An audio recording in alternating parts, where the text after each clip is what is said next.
د قیامت پورې دا کټ په کم باندې چې دا مړی ږدي دا نه خالي کېږي خو چې یو کس د کټ نه کوزېږي بل ورته خېجولی او دغه شان به یو ورځ یو به دې کوزوي او موته به ورته خېجوي دنیا ده موږ به کې ژوند تېرو څوک لګیا دی یو سکي څوک لګیا دی به بل سکي او دا درته ووایو څوک چې پکې ژوند تېرې هغه مړ کېږي او څوک چې مړ شي هغه ختم شي او د آدم دا بچی دومره ناشنا دی سبحان الله په دې کې به تاسو سوچ کړئ په دې دنیا کې چې اوسېږي ته به وایې چې دی پیدا دی دنیا دپاره دی کور بچي مسلې ریالونه ډالرې مزدوري ګاډی یو شی بل شی لکه مرګ نه راځي نه مرګ خو راځي خو لکه د دې کارونو ته چې ته وګورې ته به د 500 کاله به نور ژوند تېروي سبحان الله دا د آدم بچی دی بیا دې کار ته ناشنا وګوره چې مړ شي ته به وایې چې رسره به د دنیا کې وم نه د خاورو کې چې کېږي که نه بلکل ختم شي هېڅ هم پاتې نه شي اکثر به څوک یادوي هم نه نو دا د دنیا حال دی او څه چې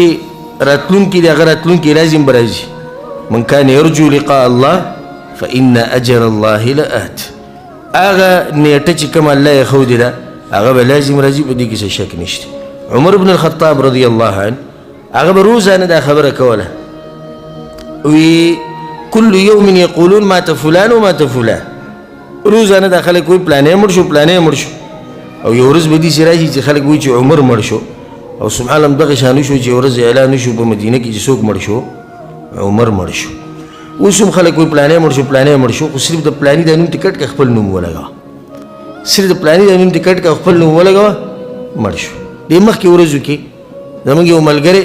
د مرګ نه 2 ورځې مخکې ورسره زه میلاو شو او خبرې اترې او دا به داسې کوو دا چل به داسې کوو دا به الله به خیر کړي او دا مې دا ترتیب جوړ کړی دا مې دا جوړ کړی مې صحیح 2 ورځې بعد ماښام منځ نه مخکې و ملګري ټلیفون وکړو پلانې مې او پلانې خو بل سره میلاو شوم چل وایي هغه مړ دی مړو په تلاجه کې پروت دی راځي بیا هلته 2 ورځې مخکې چې هغه خبر او هغه مړ دی چې ورور غریب دغه شان پروت سوچ ما کوو 2 ورځې مخکې د غټې خبرې دا به کوو داسې به کوو دغه به کوو بیا بل یو ملګری زمونږ هغه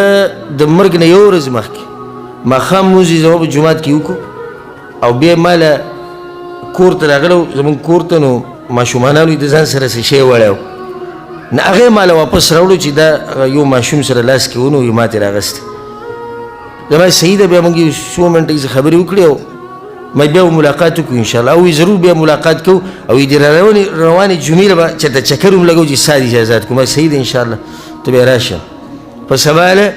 مازدیګر ټیم کې کوم ملګري چې ما ته ټلیفون وکړو هغه اوس هم ما سره دلته ناست دی سبا له مازدیګر ما ته ټلیفون وکړو وایي شیخ صاحب پلانې ما یو پلانې څه چلی وله وایي هغه د شمیسي په تلاجه کې پروت دی مړ دی که هغه بیا خواله راځي نه پرون چې ما سره ماښام میلاو شو هغه وایي حقه پرون چې میلاو شو چې بس ور غریب دغه شان پروت حالانکه ما ته دا ویل روانې جمعې له به وایي چکر لګوو دا به کوو دغه به کوو ملاقاتونه به کوو غټې خبرې بیا غریب هېڅ پکې هم نه و ته شان زموږ یو عربی ملګری دا ټول هغه خبرې چې ما سره شوي ځکه تاسو ته بیانوم چې زړه لږ راژوندی شي یو عربی ملګری ډېر ښه ملګری ډېر دیندار انسان ما ته ټلیفون وکړو مکتبې ته نوي کتابونه راغلي په پلاني موضوع باندې ما ډېره ښه ما له ته مې یو کتاب واله چې ذکر تا سره میلاو شم بیا به خپله خبره وایي صحیح ده بس صحیح سبا ته راشه ما ته یې نن زه د شپې ځم راوبیلم سبا بیا ته راشه ما پسې ما صحیح ده سبا مازدیګر مونځ چې زه وکړم تا پسې بس درځم باذن الله مازدیګر مانځله زه مونځ مې وکړو بیا لاړم هغه کور ته ور مې وټکو وړوکی ورور یې راووتو مې پلانې کوم ځای کې دی ابس غلی مې پلانې کوم ځای کې وایي هغه تلاجي کې پروت دی مړ دی پرون سره ما خبرې کړې او کتاب یې مال اغست او میسیج یې بیا ما ته راولېږو وایي ستا کتاب ما اغستی دی او صرف په دې انتظار یم چې ته راشي بیا درله درکړم نو په دغه انتظار باندې او زه په دې انتظار و چې ملاقات به ورسره کوو سبحان الله هغه ملاقات په دنیا ونه شو الله سبحانه تعالی سره په آخرت کې زموږ ملاقات نصیب کړي